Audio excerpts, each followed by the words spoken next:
भंडारा गोंदिया लोकसभा निवडणुकीत खासदार म्हणून निवडून दिल्याबद्दल भंडारा गोंदिया लोकसभा क्षेत्राचे नवनियुक्त खासदार डॉक्टर प्रशांत पडोळे यांनी भंडारा गोंदिया जिल्ह्यातील मतदारांचे आभार मानले। काँग्रेस प्रदेशाध्यक्ष तथा आमदार नाना पटोले यांच्या नेतृत्वात महाविकास आघाडीतील काँग्रेस पक्षातर्फे डॉक्टर प्रशांत यादवराव पडोळे यांनी भंडारा गोंदिया लोकसभा क्षेत्राची निवडणूक लढविली। भंडारा गोंदिया जिल्ह्यातील जनतेच्या आशीर्वादाने बहुमताने मी इथे निवडून आलो, त्याबद्दल मी सर्वांचा आभारी आहे, आपल्या सगळ्यांचा ऋणी आहे।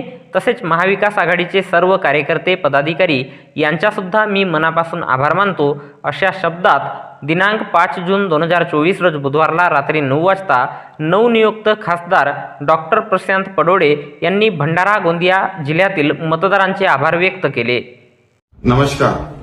भंडारा आणि गोंदिया जिल्ह्यातील जनतेने माझ्यावर तसेच माननीय नानाभाऊ पटोले यांच्या नेतृत्वात महाविकास आघाडीतर्फे काँग्रेस पक्षातर्फे या लोकसभेची निवडणूक लढवली आणि आपल्या सगळ्यांच्या आशीर्वादाने बहुमताने मी इथं निवडून आलो, याबद्दल आपल्या सगळ्यांचा मी आभारी आहे, आपल्या सगळ्यांच्या ऋणी आहे।